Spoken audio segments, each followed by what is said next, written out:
Shalom, selamat pagi Bapak Ibu Saudara yang diberkati Tuhan Yesus Kristus.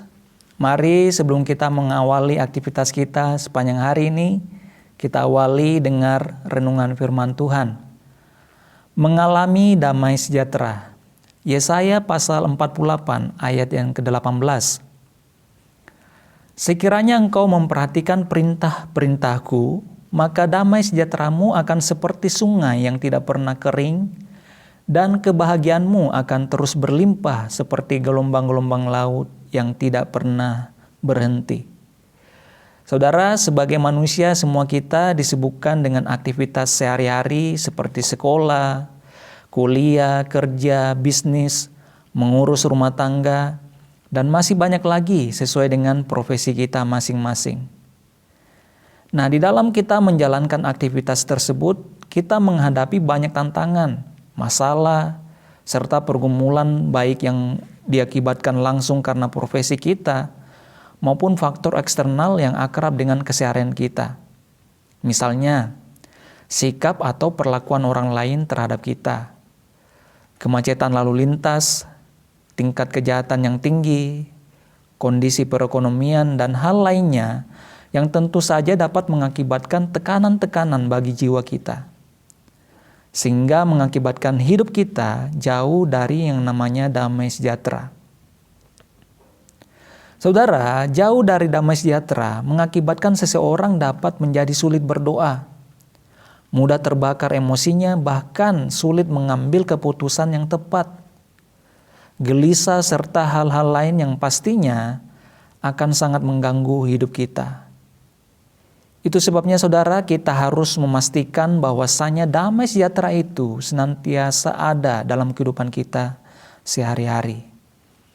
Nah, ada dua cara untuk mengalami damai sejahtera yang berlimpah. Yang pertama, perhatikan cara kita berpikir. Saudara, apa yang kita pikirkan biasanya menentukan tindakan kita.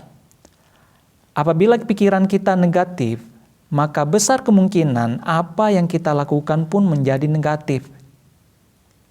Selain itu, pikiran biasanya menentukan suasana hati kita. Apabila pikiran kita sedang bingung, gelisah, takut, atau cemas, secara spontan hati kita pasti mulai kehilangan yang namanya damai sejahtera. Saudara, kalau kita ingin mengalami damai sejahtera di hati, perhatikanlah cara kita berpikir. Perhatikanlah kembali firman Tuhan ini. Damai sejahtera Allah yang melampaui segala akal akan memelihara hati dan pikiranmu dalam Kristus Yesus. Jadi akhirnya saudara-saudara, semua yang benar, semua yang mulia, semua yang adil, semua yang suci, semua yang manis, semua yang sedap didengar, semua yang disebut kebajikan dan patut dipuji, pikirkanlah semuanya itu. Filipi 4 ayat 7 sampai yang ke-8. Yang kedua, cara untuk mengalami damai sejahtera yang berlimpah. Melakukan perintah Tuhan yang disampaikan oleh pemimpin rohani. Dalam Filipi 4 ayat 9 dikatakan, dan apa yang telah kamu pelajari, dan apa yang telah kamu terima, dan apa yang telah kamu dengar, dan apa yang telah kamu lihat padaku, lakukanlah itu. Maka Allah sumber damai sejahtera akan menyertai kamu. Saudara, dengan tegas firman Allah mengatakan bahwa dengan melakukan perintah Tuhan, maka Allah sumber damai sejahtera akan menyertai kita. Jikalau sumber damai sejahtera menyertai kita, bisa dapat dipastikan kita akan mengalami yang namanya damai sejahtera. Damai di kehidupan kita sehari-hari. Puji nama Tuhan. Demikian renungan firman Tuhan pada pagi hari ini. Selamat pagi, selamat beraktivitas, dan Tuhan Yesus memberkati. Mari kita berdoa. Bapa, kami mengucap syukur buat renungan firman Tuhan yang boleh kami dengarkan pada pagi hari ini. Mulai saat ini kami mau belajar untuk selalu berpikir positif dan melakukan perintah-Mu dalam kehidupan kami sehari-hari. Terima kasih Tuhan Yesus Kristus, berkati umat-Mu dimanapun berada saat ini.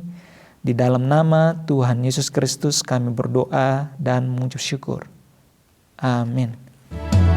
Ku rindu diam di bait-Mu, menikmati anugerah-Mu. Di hadirat-Mu bahagiaku penuh, Yesusku, Kau kerinduanku.